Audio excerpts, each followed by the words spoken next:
All right, this will be another video about Mae Brussell. I just did a video on her and people seem to enjoy it, so I figured I'd do another one. And this one will be about the time that she pretty much predicted the Ronald Reagan assassination attempt in 1981.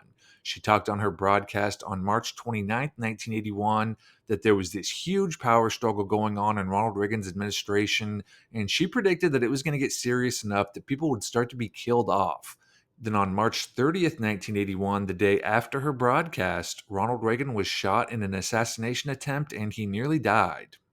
So I wanted to do a video about this prediction of hers, but also just really wanted to talk about the Reagan assassination attempt in general because this is just such a massive mystery and it's never really talked about much.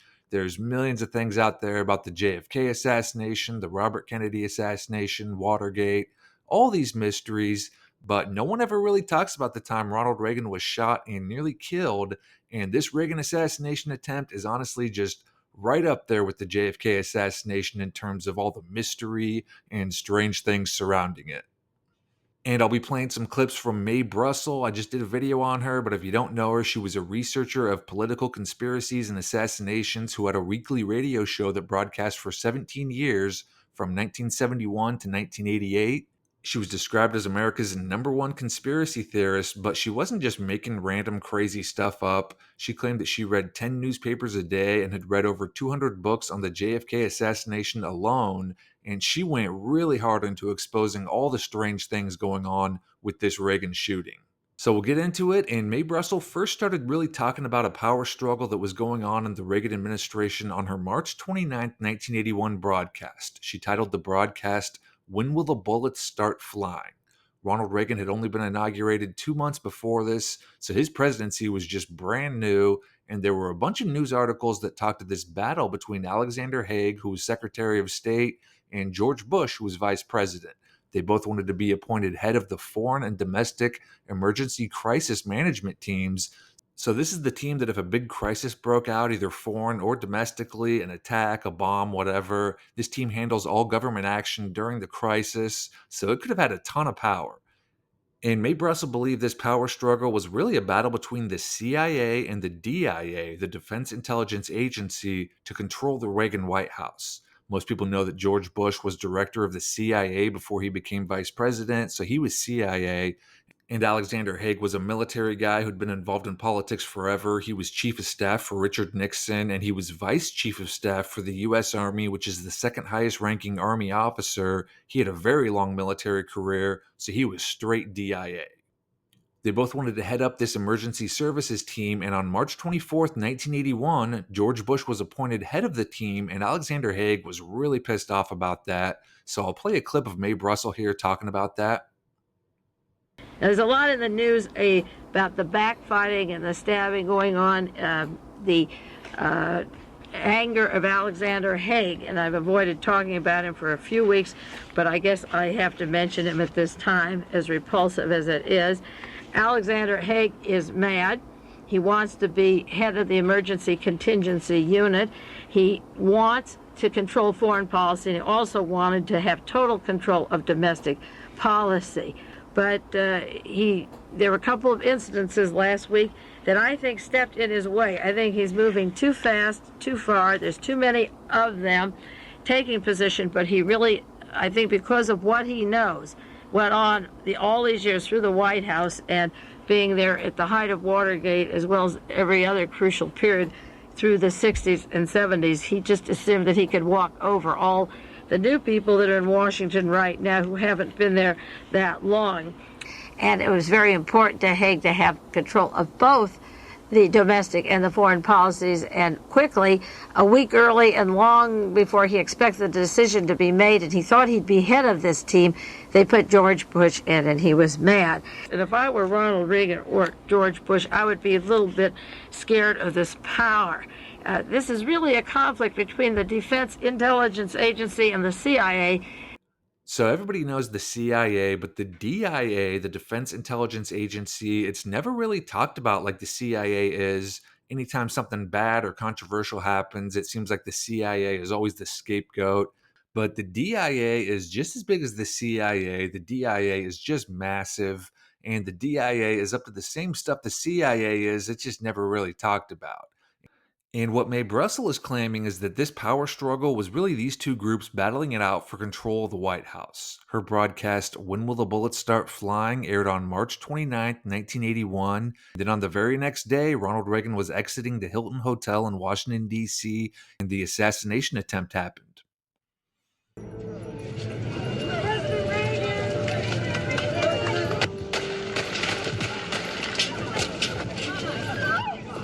It was said that Ronald Reagan was hit by one bullet that entered through his rib cage and came to a stop an inch from his heart, and he was rushed to the hospital for life-saving surgery. Three others were hit by bullets as well: Thomas Delahanty, who was a DC cop who was working security; Tim McCarthy, who was a Secret Service agent; and James Brady, who was press secretary and was walking near Reagan. John Hinckley Jr. was immediately arrested, and he was kind of like the Lee Harvey Oswald lone gunman of this shooting. You can see him here holding a gun just a few feet away from Reagan in this still frame. The story quickly came out that he was just crazy and he'd acted all on his own. There was this bizarre story that he was in love with the actress Jodie Foster, and he'd done this to impress her. But there is just a ton of mystery around John Hinckley Jr. and his background, which I'll get into all the strange things with him in a bit here. Right after the shooting, Alexander Haig famously had a press conference where he declared, "I'm in charge here," and he was kind of ridiculed and mocked for this. It was a bit of an odd thing to say, but him getting up there in front of the nation and saying that he was in charge, that would tie in with the whole idea that this big power struggle to control the White House had something to do with the shooting.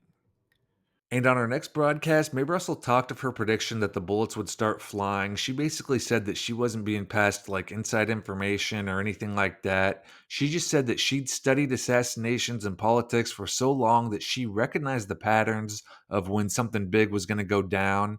And she'd also made a prediction similar to this right before Robert Kennedy was killed in 1968. Political assassinations and coup d'etat, where a country is overthrown with violence or uh, any kind of chicanery, where the government changes hands, is an exact science. I've done it for 17 years, and I can predict within several years or a week or 4 to 5 days when these deaths are going to occur. That happened in 1968 when Rose Kennedy was on the peninsula. May 28th, and I put a letter in her hand telling her exactly how Robert Kennedy would be killed. I'm not psychic, but I had done my research, watched the teams and the team members, and am pretty astute at doing that. So Mae Brussell spent about 4 broadcasts really researching and diving into this Reagan shooting. And like I mentioned at the start of the video, it is seriously just right up there with the JFK assassination in terms of mysteries and strange coincidences. And the first of many mysteries is John Hinckley Jr., the lone nut arrested for the shooting. He was from a very wealthy Texas oil family, and right after the shooting, it came out that his family was close with George Bush. They owned an oil and gas company named Vanderbilt Energy that began in Dallas. Bush was obviously a Texas oil man himself. The Hinkleys had donated to George Bush's 1980 presidential campaign, and it was rumored that Bush had bailed out the Hinkleys oil company when they were facing bankruptcy in the 1960s. But the most incredible thing that came out was that John Hinckley Jr.'s brother Scott was scheduled to have dinner with George Bush's son Neil the night after Reagan was shot, which is honestly just one of the most incredible things of all time.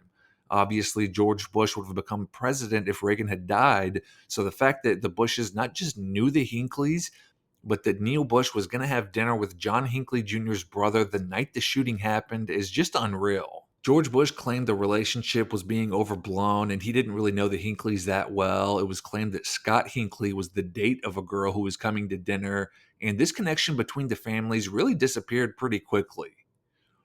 It was labeled as a big coincidence, and if you look at current articles about the Reagan shooting, a lot of times this Bush Hinckley relationship is not even mentioned. The Wikipedia page for the Reagan assassination attempt is over 6,000 words long, and it doesn't mention anything about Scott Hinckley and Neil Bush's dinner plans the night after the shooting. It doesn't mention anything about George Bush and his relationship with the Hinkleys either. This Fast Facts about John Hinckley article from CNN lists out a bunch of facts about John Hinckley, and it also doesn't mention anything about this relationship between George Bush and the Hinckley family. So it's pretty wild that something this incredible has just been ignored and buried.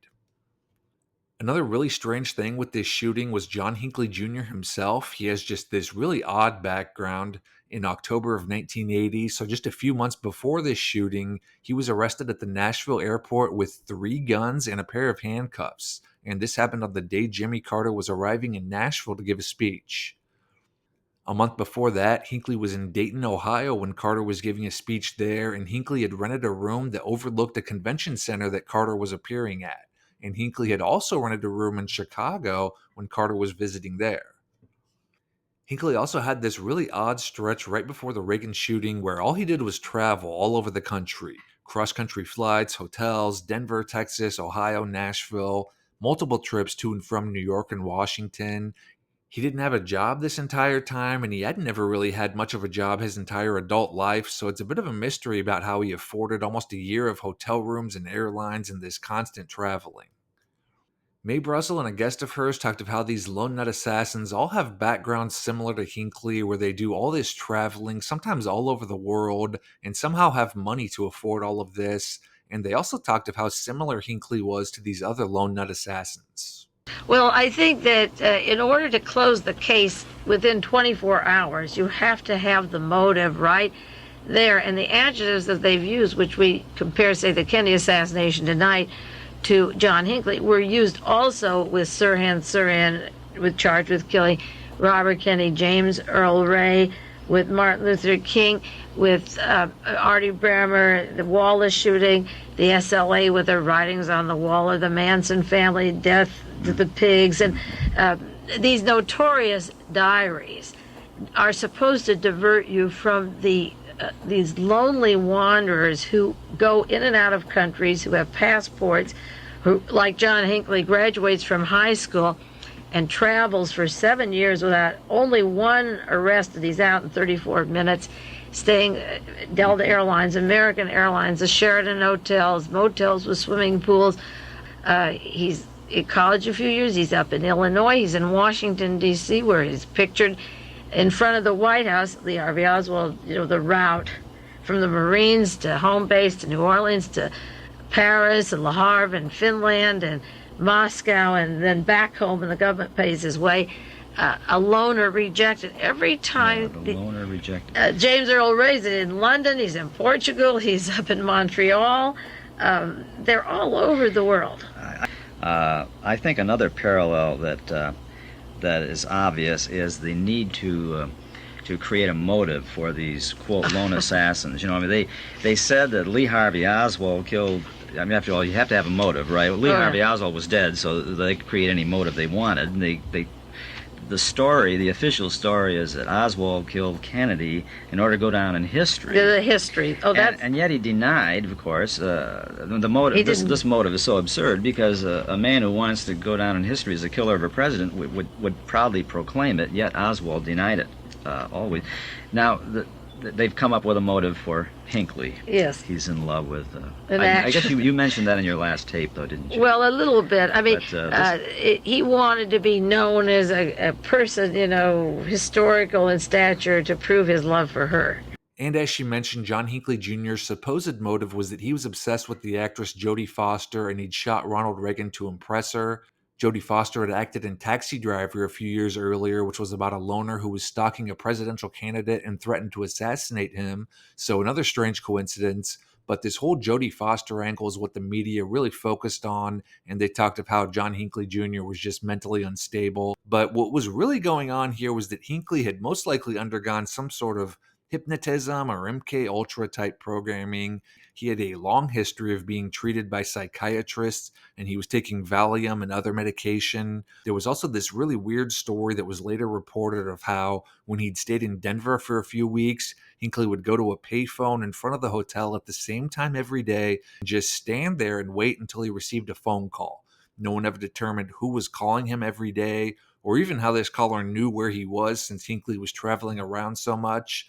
It was also never determined why he went to a payphone every day to receive this call when there was a phone in his hotel room, but the most likely explanation is that he was talking to someone who didn't want to leave a trace of the calls. Maybe it was to give instructions for the assassination or to reinforce some type of Manchurian candidate type hypnosis or programming if Hinckley was under something like that. Now, there are just a million strange mysteries with the Reagan shooting beyond John Hinckley Jr., so just to cover a few of them real quick here, in his book Fighting for Peace, Caspar Weinberger, who was Secretary of Defense, he wrote that the day after Reagan was shot, there was a FEMA exercise scheduled on presidential succession in the event that the president died. And this exercise had already been scheduled weeks previously before Reagan was shot. Another very odd coincidence involves George Bush. The day Reagan was shot, he was in Texas because the night before he'd hosted a ceremony to dedicate the Hotel Texas in Fort Worth to the National Register of Historic Places. And this is the hotel that JFK stayed at the night before he was assassinated. So obviously pretty strange that this just happened to be the hotel that Bush was dedicating the day before Reagan was shot. There are a lot of other similarities between the JFK and the Reagan shooting, too, and the really big one was whether, like with the JFK assassination, there was a second shooter in the Reagan shooting. So, the official story is that the shot that struck Reagan first hit the bulletproof limo, ricocheted off the door, passed through a really small sliver of the open door, and then hit Reagan as he was being thrown into the limo by the Secret Service. Hinckley fired 6 shots in 1.7 seconds, which isn't impossible. It's said that a really skilled shooter can shoot 6 shots from a 22 in about a second, but 6 shots in 1.7 seconds is still very quick shooting, and it doesn't leave any time at all for aiming. But the big controversy is, was there a seventh bullet shot by a second gunman? Hinckley's gun only held 6 bullets, so it would have had to come from someone else if there was a seventh bullet. And the thing that was the grassy knoll of the Reagan shooting is the balcony of the Hilton Hotel that overlooked the shooting. And what's really crazy is this photo here. It ran in Time Magazine and a couple other places, and you can kind of see that there's this like blurry outline of something on the balcony. And if you zoom in, I mean, it honestly really does look like a person. It's definitely pretty mysterious. And it's surprising that this photo isn't more well known or hasn't been studied or analyzed in depth by anyone, because if this is a person here, that really adds another layer of intrigue to this Reagan shooting. And I actually uploaded this photo into an AI program and just gave it a prompt to optimize it and make it less blurry. And check out the optimized photo that the AI program returned. It's a person. So obviously, the AI program could be wrong, and this doesn't necessarily prove that this was indeed a person or that this guy was a shooter, but it's definitely really intriguing. And Mae Brussell, she must not have ever seen this photo or just never put two and two together because she never talks about this photo. But she does talk about the reports and rumors that there was a second shooter that day. Because one of the eyewitnesses spoke of seeing someone shooting from up there. There was some Yeah. reference to a higher shot, Yeah. and also Sherman Skolnick said that I talked to him today. He's a well-known researcher in Chicago, and he said that one of the witnesses who hasn't been interviewed since then, a woman, and it wasn't Judy Woodruff, who was staying near the NBC camera. It was somebody that said they heard a crackling fire and suggested even the roof, the trajectory of higher up at the Hilton Hotel, that there was this sound coming from a crackling noise that they picked up, and this person has never been located. remember that. Now, the changing of the trajectory of the bullets, one gun expert told me that in order to try and kill somebody, you aim for the arm or armpit because it can go down to the heart if it's higher up, and if they wear a bulletproof vest, you're sure to get them. You go for the armpit and it goes down. Now, if there were somebody, again, on a roof, maybe with a silencer with that crackling sound simultaneously, and his arm is raised, that would explain how it went 1 inch from the heart and went in the armpit. That's right. So as she mentioned, there were reports of gunshots or noises coming from the balcony that I was talking about. And another thing that kind of supports this idea of a second shooter is the injuries of the people who were shot that day. Their injuries were very different, as if they were shot by two different weapons. James Brady here, he nearly had his head taken off. Doctors barely saved his life, and he was left brain damaged and disabled for the rest of his life. The DC cop Thomas Delahanty, he was shot in the neck, and he was in the hospital for about a week and was forced to retire from the police force due to nerve damage afterward. The Secret Service agent Tim McCarthy, he was shot in the stomach and made what was described as a swift recovery, and he was back to work within 3 months. And Ronald Reagan, who was 70 years old at the time, he was shot in the side and the bullet collapsed along and came to a rest 1 inch from his heart. And his recovery was pretty wild. He was meeting with aides and signing legislation in his hospital room the day after being shot, and he continued to work and sign bills and held a press conference 4 days after being shot. His whole recovery was described as miraculous and amazing, and it's definitely pretty remarkable that a 70-year-old man recovered that quickly from his injuries. And Mae Brussell and her guest talked about the differences in the people who were shot that day. Now, on to the gross similarities. What are the ones, some of those that you notice, that people, young people or older people, should be noticing in this case? Well, I noticed right from the beginning, from the earliest videotapes, that there was a lot of contradiction between what I saw and what the press was explaining that I saw. For example, the shots. The three men who were hit react violently to shots, and yet we see the president being pushed into the car. And I've studied the videotapes quite closely, and I'm going to get 5 more hours of them by next week, which I'll study even more closely. But I'm convinced that Reagan was not hit. If he was hit, it was by a very different kind of bullet, or if he was hit after he got into the car. Also, and for those of the listeners who are too young or don't remember the Dallas comparison, when John Kennedy was shot through the throat or through the back, or John Connally, they were fairly clean bullets. And then his head exploded and the brain crashed, and that was messy. In this case, 3 men were messy, and Reagan was clean. The response was totally different. That's right. Coming from one gun. And we have shots coming from the rear. The shot that went through Connally is definitely from the rear. It was a clean bullet, though. That was a clean bullet. Came out pristine. It was so clean. That's right. Yeah, but the response of Reagan, the first story was that he walks into the hospital on his own feet, or was just thrown to the car for protection. And the reaction of Ronald Reagan was entirely different than the other 3 men. That's true. Exactly. Yeah. Here's another parallel, the changing of the evidence with regard to wounds. The nature of the wounds are very important in any murder case. And the very first day, you get an exact diagram yes. of the bullet and the wound.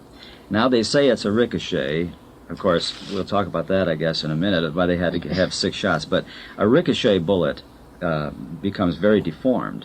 And it doesn't follow a neat path in any body. So for the time it hits, then it breaks, you mean? That's right. In other words, it's very difficult for me to buy the story that Reagan was hit by a ricochet bullet. But the ricochet bullet story, to me, must be an attempt to restrict the bullets to 6, because if we got another bullet, we've got a conspiracy. And political conspiracies don't happen in this country, right? They only happen in the banana republics. Well, of course, the photographing of this scene and the photographing of Dallas are the same, and then the one you had to fit the amount of bullets into the Mannlicher Carcano in the certain amount of seconds that the film was going. And in this case, you can't have more than 6, so you have, if you have 7 bullets, one of them has to be not from where John Hinckley was standing, but Now, it was claimed that Hinckley was using Devastator bullets in his gun, which are designed to explode on impact, but only the bullet that hit James Brady exploded. The other 5 bullets were duds and they didn't explode, which I guess is technically possible, but it's also a pretty convenient way to explain away the differences in the injuries. John Hinckley Sr. also had a couple really strange things going on with him. As I mentioned, he was close with the Bushes, he was an oil man from Texas, and at the time of the shooting, his company Vanderbilt Energy was being investigated for fraud.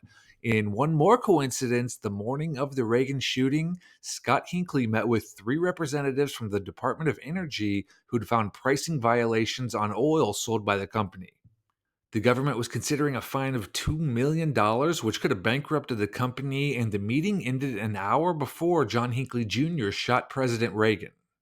So again, pretty coincidental, meeting with the Department of Energy in the morning and having dinner with the vice president's son in the evening. It doesn't seem like a stretch to think that these were connected in some way to the shooting, but whatever the story was, the $2 million fine never happened.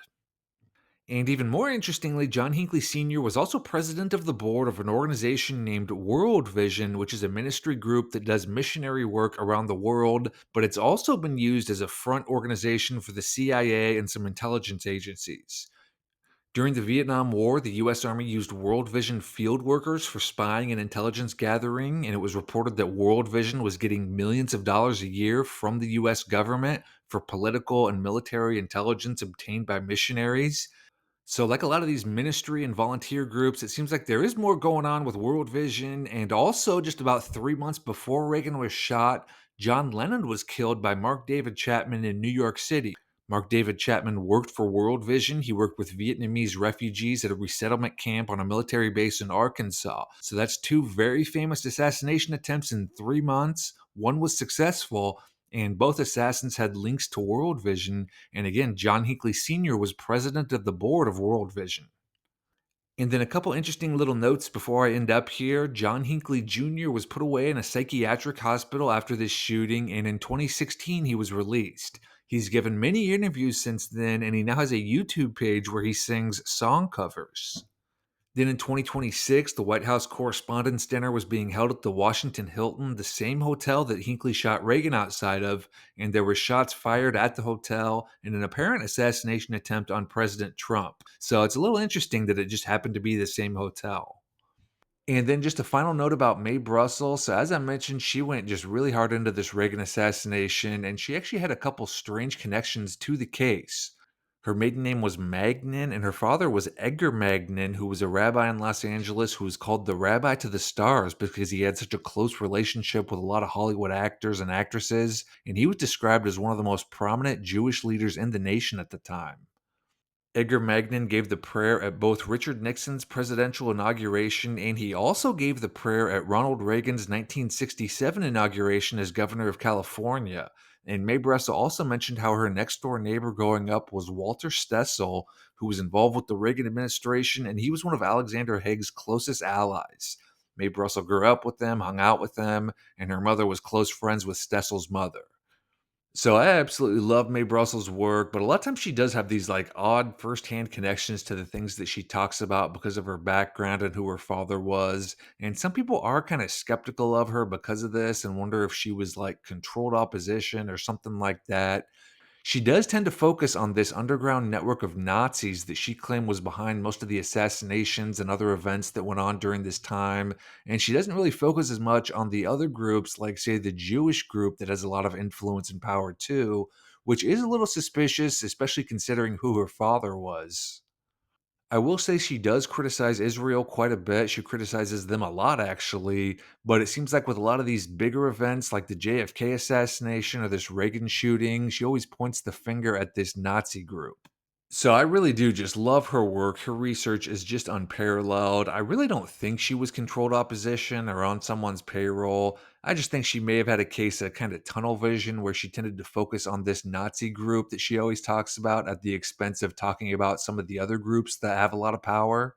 With this prediction of hers, where she had this broadcast, when will the bullets start flying? And then Reagan gets shot the next day. I don't think she was being passed inside information or anything like that. I really do just think she was that good at recognizing patterns and was familiar with a lot of these people because of all the research she'd done over the years.